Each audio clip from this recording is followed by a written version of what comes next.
많은 사람들은 믿음을 가지고 인생을 살죠. 기독교뿐만 아니라 다른 종교들도 그들 속에는 믿음이라는 것을 가지고 살아갑니다. 자, 그러면 우리가 생각하고 있는 믿음이 뭘까? 여러분들은 믿음을 무엇이라고 정의하며 살고 있습니까? 믿음이란 하나님의 약속에 대한 적절한 신뢰와 또 그 약속을 이루실 수 있는 능력이 하나님께 있음을 인정하는 것이 바로 믿음이다라고 말하죠. 결국 믿음은 성도에게 영혼의 눈과 같은 역할을 하도록 주어지는 것이죠. 바른 믿음이 있으면 바른 영적 눈을 뜨게 되는 것이고, 그 영적 눈이 바르게 떠 있으면 세상을 보는 가치관도 분명 달라지게 되는 것이죠. 늘 우리에게는요, 하나님의 꿈이 있습니다. 우리는 늘 그 꿈을 꾸며 살아가죠. 그 꿈을 우리는 비전이라고도 말합니다. 내 마음속에 주신 하나님의 꿈, 그 꿈이 결국은 우리 인생 속에 우리를 어떤 모습으로 만들어 가는지를 분명하게 보여주고 있다는 것입니다. 2020년 5월 기준 세계 인구가요 77억 8,600만 명 정도 된다고 합니다. 자, 이들은요 다양한 인종과 또 문화, 관습, 언어를 가지고 함께 더불어 살아가고 있습니다. 자, 그러나 이와 같은 세상에서 하나님께서 보시는 인류는요 딱 두 부류밖에 없다라는 것이죠. 하나는 가슴 속에 절망을 안고 살아가는 사람들, 또 한 사람들은요 바로 그 절망을 극복하고 희망을 품고 사는 사람들, 이 두 부류의 사람들이 하나님의 관점에 보여진다는 것이죠. 여러분, 우리는 어떻습니까? 믿음을 가지고 사는 사람들은요 절망을 극복할 수 있는 마음을 가지고 우리 속에 주신 하나님의 꿈을 이루기에 살아가게 되는 것입니다. 그러기에 우리 마음이 때로는 좀 속상하고 여러 가지 많은 관계 속에서 부딪힌다 할지라도 내가 보는 것이 하나님이기 때문에 그 사람들로 인하여 우리의 마음이 상함을 입지 않는다는 것입니다. 여전히 우리 속에 하나님의 꿈이 임하고 그 꿈을 통하여 내게 허락하실 그 하나님의 길들을 걸어가는 것이 바로 믿음을 가진 성도의 모습인 것이죠. 하나님의 창조는요 그렇게 절망스럽지 않았습니다. 특별히 하나님께서 우리 인간을 창조하셨을 때에 하나님은요 고백합니다. 참 보시기에 좋았더라. 심히 보시기에 좋았더라. 이것이 하나님께서 우리를 만드시고 난 이후에 하나님께서 표현하신 하나의 감탄사죠. 그런데 왜 많은 사람은 절망하며 살아갑니까? 하나님의 주권 속에서 그렇게 아름답게 지음받은 우리가 왜 절망하며 살아갑니까? 그 답은 간단합니다. 바로 하나님과의 단절 때문입니다. 하나님을 떠난 사람은요 결코 행복할 수 없다라는 것이 성경이 말씀하고 있는 하나의 진리죠. 우리가 행복한 삶을 살 수 있도록, 우리가 이 땅 속에서 좀 더 나은 삶을 살 수 있도록 하나님께서 우리를 부르시고 하나님께서 우리 가운데 믿음 주셔서 그 믿음 속에서 우리가 더 견고한 신앙의 삶으로 나아갈 수 있도록 우리를 세우셨습니다. 그런데 우리가 믿음을 가지고 있으면서도 우리 삶에 불안함이 있고, 그 믿음을 가지고 있으면서도 우리 삶에 무언가 아픔이 있고 고통이 있다면 그것은 어쩌면 하나님과의 단절의 모습이 우리 속에 여전히 남아있는 것은 아닌지 우리는 살펴보아야 하는 것입니다. 예레미야 2장 1절과 3절의 말씀입니다. 여호와께서 말씀이 내게 임하니라. 이르시되 가서 예루살렘의 기에 외칠지라. 여호와께서 이와 같이 말씀하시기를 내가 너를 위하여 내 청년의 때에 인애와 내 신혼의 때의 사랑을 기억하노니 곧 씨 뿌리지 못하는 땅 그 광야에서 나를 따랐음이라. 이스라엘은 여호와를 위한 성물 곧 그의 소산조 첫 열매이니 그를 삼키는 자면 모두 벌을 받아 재앙이 그들에게 닥치리라. 여호와의 말씀이니라. 하나님은요 이스라엘 백성이 출애굽 때와 또 광야에서 하나님을 따랐던 때를 회상시켜 주고 있습니다. 그들의 타락으로 심판을 지금 앞둔 이 상황 속에서 이 말씀은요 이스라엘 백성이 구별된 백성임을 그들 속에 한 번 더 주지시켜 주고 있는 말씀이죠. 달리 말하면 하나님께서 그들 속에 주신 이 첫사랑을 회복하기 위한 하나님의 뜻이 그 속에 담겨 있다는 것입니다. 하나님이 늘 우리 삶 가운데 주목하시는 것이 무엇일까요? 처음 받았던 그 감격의 은혜, 처음 누렸던 그 하나님의 사랑의 기쁨, 그것이 여전히 지속되기를 바라는 것이죠. 때로는 세상 가운데 넘어지고 때로는 세상의 여러 가지 많은 아픔 가운데 우리의 마음이 상한다 할지라도 여전히 처음 받았던 그 하나님의 은혜 앞에 우리의 마음이 회복되기를 바라는 것이 하나님의 마음입니다. 지금 너희 가운데 심판이 다가오고 있지만 너희가 현재 상황에서 자신들의 삶을 돌아보고 다시금 하나님의 마음이 무엇인지 깨달아서 그 처음 마음으로 돌아가면 결국 우리 가운데 임할 심판이 사라지진 않습니다. 그러나 그 임할 심판을 견딜 수 있는 마음을 주시겠다라는 것이죠. 그 심판이 그리 힘들지 않을 것임을 말씀하는 것입니다.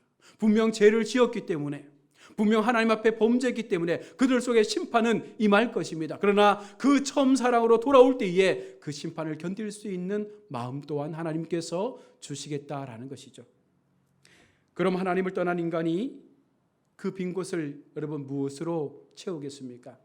예수 믿는 우리 마음을 하나님으로 채우지만 하나님을 떠난 인간들은 그 마음을 무엇으로 채우겠습니까? 우리 잘 알고 있는 돈이나 권력이나 혹은 마약이나 술이나 이성, 여러 가지 세상적 인기 등으로 우리의 마음을 채우려고 합니다.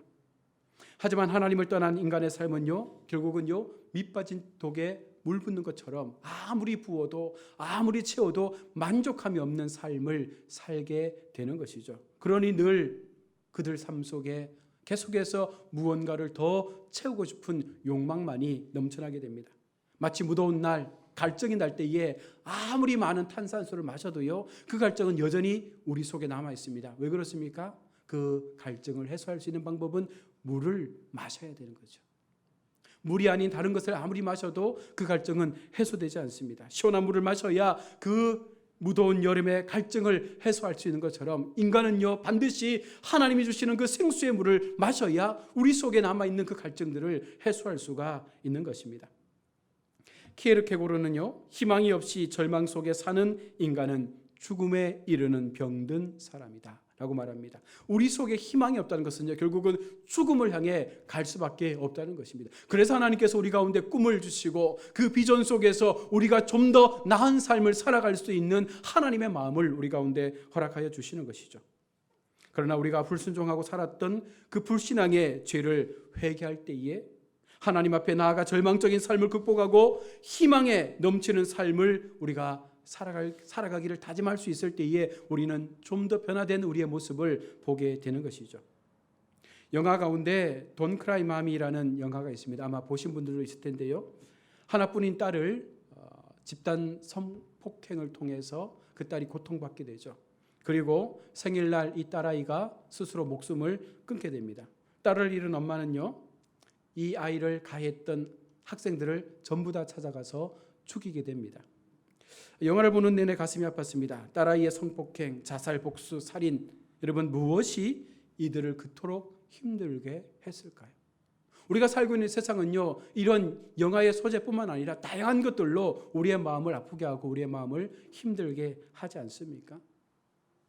아무리 많은 것을 누리고 산들 그 속에 참된 기쁨과 평안이 없으면 그 삶은요, 온전한 삶이라고 말할 수 없는 것입니다. 노벨상 풀리처상을 받았던 20세기의 대표적이었던 작가 해밍웨이는요, 기독교 가정에서 자랐던 아이였습니다.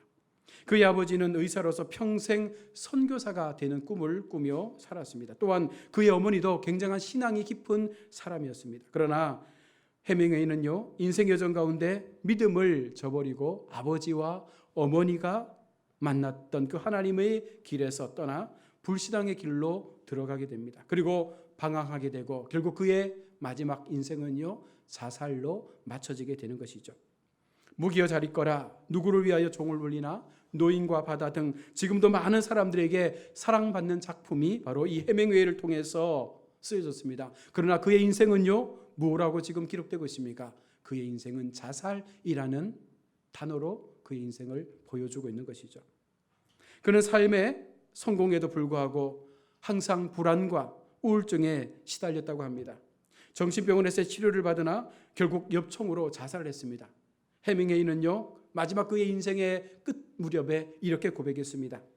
나는 전지약이 다 떨어지고도 코드를 꽂으려 해도 꽂을 전원이 없어서 불이 들어오지 않는 라디오의 진공광처럼 외로움과 공허함 속에 살고 있다. 나는 필라멘트가 끊어진 텅 빈 전구처럼 공허하다. 왜 하나님을 버렸을까? 이것이 해밍웨이의 마지막 고백이었습니다. 세상에 지위도 있고 명예도 있고 많은 상도 받고 사람들에게 박수갈채를 받았던 그 모든 삶에서 그는요 한 가지를 놓쳤던 것이죠. 하나님을 떠나버린 이후에 그의 삶은요 늘 공허함 속에서 우울한 인생을 살 수밖에 없었다는 것입니다. 많은 것을 누렸지만 그 마음속에는요 필라멘트가 끊어진 전구처럼 너무나 텅 비어 있는, 너무나 모든 것이 사라져버린 것처럼, 그렇게 아무것도 없는 것처럼 늘 자신의 마음을 보았던 것입니다. 정주영 회장 이야기입니다. 그는 행동파의 사람입니다. 누가 안 된다고 하면 그는 항상 이렇게 말했습니다. 이봐, 해봤어. 여러분, 이것이 어쩌면 하나님께서 우리 가운데 주시는 믿음의 담력 같아요. 우리가 어떤 일에 부딪힐 때마다 안 됩니다, 못합니다 하는 것이 아니라 일단 해보는 것이죠. 무엇을 믿고? 하나님을 믿고, 하나님이 내게 주신 그 믿음의 강함을 믿고 도전해보는 것입니다. 부딪히고 때로는 넘어지고 때로는 안 되는 것처럼 보여질지라도 하나님께서 그 속에 역사하심을 보게 될 때에 우리는 하나님의 강함을 경험하게 되는 것입니다. 오늘 히브리서 11장에는요 많은 성경의 위인들이 등장합니다. 아벨, 에녹, 노아, 아브라함, 사라, 많은 인물들을 통해서 하나님은요 그들에게 나타내는 것이 무엇입니까? 바로 그들은요 하나님의 본향을 본 사람들이죠. 하나님께서 허락하신 그 꿈을 가지고 믿음의 정을 걸었던 사람들이라고 말씀을 하고 있습니다. 우리 속에 그 꿈이 확실하다면, 우리 속에 그 마음이 분명하다면 여러분 우리는요 이 세상 속에서 훨씬 더 담대한 믿음의 걸음들을 걸어갈 수가 있는 것입니다. 믿음은 영적 눈을 떠서 도전하는 삶이죠. 믿음은 우리의 꿈이 하나님의 꿈이 되어져서 훨씬 더 멋진 인생의 삶을 펼쳐갈 수 있도록 그 한 걸음을 내딛는 것으로 우리는 생각합니다. 사랑하는 우리 성도 여러분, 우리의 삶에서 또 수많은 환경 속에서 우리는 늘 불안한 미래를 향해서 살아갑니다. 그러나 하나님이 내게 주신 그 꿈의 크기가 우리의 인생의 크기를 분명히 바꾸어 놓을 줄로 믿습니다. 나의 현실의 모습 속에서는 아무것도 보여지지 않을지라도 하나님이 오늘 내게 주신 그 말씀을 통한 하나님의 꿈이 내 마음 가운데 임하게 되어졌을 때에 그 꿈이 우리의 인생의 꿈이 되어지고 그 꿈이 우리의 인생의 크기를 결정해 버리게 될 것입니다. 지금 우리의 미래가 현재보다 나아지기를 바란다면 지금 내 속에 주신 하나님의 그 큰 꿈을 우리는 꿈꾸며 살아야 합니다. 지금 우리의 꿈의 크기가 인생의 크기를 결정하기 때문입니다. 꿈은 머릿속에 있을 때 단지 꿈일 뿐이지만 매일 생각하고 되뇌이면 바로 그것이 우리의 의지가 되는 것입니다. 여기에 적극적이고 열정적인 실천이 되어지면 비로소 그 꿈이 우리 앞에 현실로 남아 있게 되는 것을 보게 되는 것이죠. 꿈이 생각이 되고 그 생각이 의지가 되고 그 의지가 실천이 되어져서 그 꿈을 나의 현실 속에 나타내고 드러낼 수 있는 그런 바른 믿음의 모습들을 우리가 가질 수 있을 때 분명 우리는 세상과 다른 인생의 삶을 살게 되는 것입니다. 윤석금 웅진 회장의 말입니다. 긍정이 걸작을 만든다에 보면 세상에서 가장 나쁜 것은요 힘들게 사는 것이 아니라 희망 없이 사는 것이다 라고 말했습니다. 여러분 반드시 꿈은 이루어진다라고 우리가 2002년 월드컵 때 얼마나 많은 국민들이 함께 외쳤습니까? 그 월드컵 신화를 이루기 위해서 온 국민들이요 그 스포츠 하나에 열광하며 꿈은 이루어진다라고 하면서 그렇게 모든 사람이 광장에 모여서 외쳤던 그 마음처럼요 여러분 우리가 하나님 앞에 그 마음으로 나와서 우리 속에 허락하신 그 하나님의 은혜를 붙잡고 희망의 줄을 놓치지 않는다면 반드시 하나님께서 우리를 놀라운 변화의 삶으로 이끌어 주실 것입니다. 꿈은 꼭 이루고자 하는 사람에 의해서만 이루어진다는 것입니다. 꿈이 이루어지기까지 때로는 그 사람을 가혹하게 만들 수도 있습니다. 그 꿈이 이루어지기 전까지 수많은 고난의 시간들을 보낼 수도 있을 것입니다. 그러나 그것을 견디고 끝까지 희망 가운데 그 꿈을 향해 나아간다면 결국 그 꿈이 우리의 꿈이 되어지는 것입니다. 하나님의 백성들은요 하나님의 꿈을 꿀 수 있는 의지를 주셨습니다. 그것이 은혜인 것이죠. 그것이 바로 하나님이 우리 가운데 주신 믿음의 모습인 것이죠. 하나님은 하나님의 백성들을 향하여 아름다운 꿈을 꿀 수 있는 희망을 주셨습니다. 지금 힘들고 지쳐 있습니까? 하나님을 바라보십시오. 그리고 나를 향한 하나님의 아름다운 계획을 여러분 들으십시오. 내게 말씀하여 주시는 하나님의 비전이 무엇인지를 늘 귀를 열고 들으십시오. 이 세상 속에 홀로 버려진 내가 아니라 언제나 나를 붙잡고 계신 그 하나님의 사랑을 경험하며 살아가게 될 때에 정말 하나님이 지금도 나와 동일하게 함께하고 있다는 사실을 고백하게 될 것입니다. 하나님은 저와 여러분, 우리 광야 은혜교회 공동체를 통해 세상을 향한 아름다운 주님의 꿈이 실현되기를 바라고 있습니다. 함께 그 길을 걸어갈 수 있기를 소원합니다. 그리고 하나님의 능력을 믿으시길 바랍니다. 내게 주신 그 믿음이 하찮은 믿음이 아니라 그 믿음은 결국은 나를 통하여 역사하시는 하나님의 능력의 손길을 내가 믿는 것이기에 그 믿음을 부여잡고 나간다면 결국 그 하나님의 능력이 우리의 삶 가운데 동일하게 나타나게 될 줄로 믿습니다. 하나님은 지금도 우리의 편이 되셔서 우리가 오직 하나님을 향하여 마음을 열기를 원하고 있습니다. 꿈의 크기가 인생의 크기를 결정합니다. 하나님이 내게 주신 그 은혜의 사랑, 하나님이 내게 주신 그 비전, 그 놀라운 하늘의 꿈을 우리 마음에 담고 그것을 우리의 삶 가운데, 우리의 인생 가운데 더 놀라운 주님의 역사로 만들어가기 위해 함께 기도하고 그 믿음으로 달려가시는 우리 모두가 될 수 있기를 주님의 이름으로 축복합니다. 아멘.